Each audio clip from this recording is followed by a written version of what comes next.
오늘의 수업 제목은 투부정사입니다. 자, 왼쪽 위에 투부정사라고 나오지요? 무슨 말인지부터 잡고 가야지. 투부정사의 부정은 무슨 뜻이다? 정해져 있지 않더라. 뭐가 안 정해져 있습니까? 용법이야. 명사, 형용사, 부사적 용법이 있었고 용법에 따라서 어때? 뜻이 완전히 달라지니 이 용법에 따라서 문장에서 어떻게 해석이 되는지를 봐라 라고 말씀을 드렸습니다. 자, 투부정사 만드시는 방법은 to 뒤에 동사에 항상 무슨 형? 원형을 써야 된다. 이거 중요하다라고 말씀드렸어요. 왜? to 뒤에 명사가 올 수도 있거든. 아니면 동명사가 와도 되거든. 그럴 때는 얘 이름은 뭐고? 전치사라고 불렀다. 자, 그러니 to 뒤에 동사 원형이 제대로 왔는지 확인해라 라고 말씀을 드렸고요. 자, 명사정용법은 우리나라 말로 해석 뭐뭐 하는 것, 뭐뭐 하기라고 해석이 되고요. 명사는 문장에서 주목보로 쓰이는데 주목보 찾아라 라고 하면 못 찾아서 제가 뭐라고 위치까지 알려드린다고요. 주어는 문장의 머리 부분 제일 앞에 쓰시고요. 보어는 비동사 뒤, 목적어는 일반 동사 뒤인데 자, 보어 중에서 목적격 보어는 O 형식의 문장 구조를 가지고 있으니 목보 자리에 쓰셔야 된다가 지난 타임에 해드렸던 내용입니다. 자, 형용사적 용법은 뭐뭐한, 뭐뭐할이라고 해석이 되고요. 지금처럼 니은, 리을로 해석하시면 됩니다. 형용사의 기본 역할은 명사를 어떻게 해라? 꾸며라. 어디서? 뒤에서. 그래서 후치수식하라 라고 말씀을 드렸고요. 자, 부사적 용법은 제가 별표 하나 치고 시작했지요. 이유가 뭐였냐면 해석이 굉장히 다양하더라. 자, 목적은 뭐뭐 하기 위하여, 감정의 원인은 뭐뭐 해서, 판단의 근거는 뭐뭐 하다니, 결과는 뭐뭐에서 물결하다, 형용사 수식하는 건 뭐뭐 하기에 라고 해석이 된다라고 말씀을 드렸습니다. 이 표는 머릿속에 꼭꼭 넣으시고 오늘은 뭘 배우냐? 형용사적 용법에 대해서 배우게 되실 겁니다. 자, 밑으로 내려가시면 형용사적 용법 보이시지요? 문장에서 어떻게 쓰이는지 한번 보시자고요. 자, 기본적으로 형용사는 얘들아 무슨 역할을 하고 있냐? 명사를 꾸며주잖아. 명사 수식을 제대로 하는지를 보시자고요. 자, do you not have any books to recommend? 너는 가지고 있냐? 뭘? 어떤 책을 가지고 있냐? 그런데 어떤 책이야? 나한테 추천할이라고 해석이 되지요. 리을로 끝난다고요. 자, 그러면서 어디 뒤에 왔어? 명사 뒤에 왔잖아. 그러면 꾸며줄 책을 가지고 있니? 라고 해서 얘는 무슨 용법이냐? 명사 꾸미니까 형용사적 용법이더라. Number two, he had a chance to visit Paris. 그는 어떤 기회를 가지고 있었대. 어떤 기회야? 파리를 방문할 기회라고 해서 a chance는 뭐고요? 명사고요. To visit은 어떻게? chance를 수식하고 있습니다. 자, 그러니까 to visit은 무슨 용법? 형용사적 용법이구나. 3번, the dog is looking for something to eat. 그 강아지는 is looking for, 찾고 있는 중이래요. 뭘 찾아요? 어떤 것을 찾는데, 어떤 것? to eat.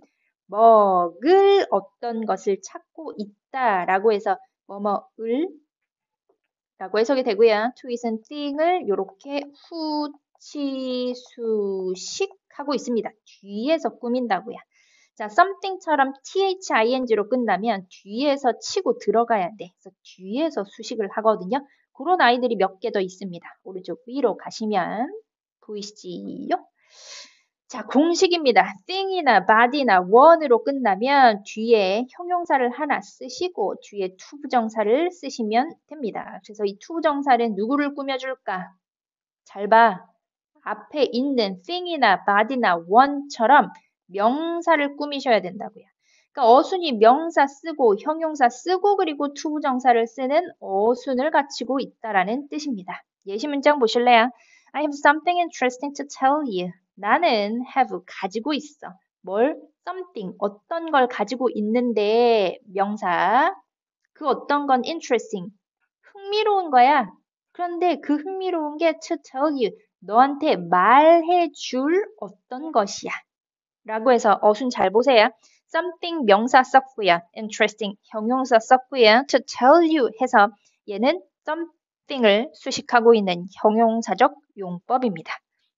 그래서 해석도 말의 줄이라고 리을로 해석이 되잖아요. 그러니까 얘는 형용사적 용법이 되겠고요. Number 2, she wants someone creative to decorate her house. 그녀는 원한대. 누구를 원하냐? 누군가를 원하는데 잘 보세요. creative, 흥미로운 누군가래. 그런데 그 흥미로운 누군가는요. to decorate, 꾸며 줄 사람이야. 어떤 걸? her house, 그녀의 집을 decorate, 꾸며줄 만한 창의로운 누군가를 원한다 라는 뜻이고요. to decorate는 누구를, someone을 수식하고 있습니다. 그래서 요런 어순을 가진 형용사적 용법도 있고요. 밑으로 내려가시면 또 다른 어순을 가진 형용사적 용법도 있어요. 결론부터 말씀드리면 제일 처음에 명사 쓰셔야 되고요. 투부정사를 쓰셔야 되고요. 뒤에 전치사를 쓰셔야 되는데 이게 학교 내신 시험지에서 전치사 빼고 써서 서술형 감점 되는 친구들이 너무 많네. 그래서 별표 하나 치고 이게 무슨 말인지 좀 알아보도록 하겠습니다. He bought a house to live in. 그가 boat 샀대. 뭘 샀어? A house. 집을 샀는데 to live in. 살 집을 구입했다라는 뜻이고요. To live in은 누구를? 앞에 있는 house를 수식하고 있는 형용사적 용법입니다. 근데 너 집 어디에 사냐? 안에 살지. 그러니까 이 in을 꼭 써주셔야 된다고요. 그래서 in 빼먹고 서술형 다 감점해서 틀려 오신다고요. 전치사 꼭 쓰셔야 된다고요. 중요하다고요. 그래서 he bought a house to live in까지 완벽하게 문장을 서술할 줄 아셔야 됩니다. Number 2, I gave my puppy a toy to play with. 나는 gave, 주었다. 누구에게? 나의 강아지에게 a toy, 장난감을 주었대. 그런데 그 장난감이 to play with, 가지고 놀 장난감이야 라고 해서 to play with가 앞에 있는 a toy를 수식하고 있는 형용사적 용법입니다. 그런데 어떻게 노냐?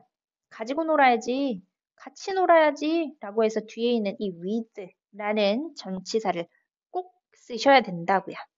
자, 그래서 이렇게 자주 쓰이는 전치사가 들어가 있는 표현들을 제가 정리를 해드렸는데 그러면 이 3번에서 키포인트가 어디가 되는지를 보셔야 되겠네요. 제가 계속 강조하고 있는 부분이 어디입니까? 이 전치사 부분이라고요. 그러니까 서술형에서 이 전치사 빼먹지 말고 꼭 쓰시라고요. 보시겠습니다. 앉을 의자야. A chair. 의자는 의자인데 to sit on. 너 의자 위에 앉잖아. 그러니까 on은 반드시 써라 라는 이야기고요. Number 2. Something to talk about. 어떤 것인데 이야기할 어떤 것이래. 그러면서 뒤에 있는 about 전치사 쓰셔야 되고요. 세 번째, a pen to write with. 쓸 펜이란 뜻이고요. 뒤에 with 전치사 써라. A friend to play with. 같이 놀 친구. Someone to talk to 혹은 someone to talk with 해서 뒤에 전치사. Paper to write on. 쓸 종인데 종이 어디에 씁니까? 종이 위에 글씨를 쓰시잖아요. 그래서 지금처럼 뒤에 전치사 있는지 없는지 확인하셔서 서술형 감점 당하지 마시라고요. 자, 오늘은 투부정사의 무슨 용법, 형용사적 용법에 대해서 배우셨는데 형용사의 가장 기본적인 역할은 명사를 꾸며주는 겁니다. 자, 그런데 꾸며줄 때 몇 가지 법칙이 있대.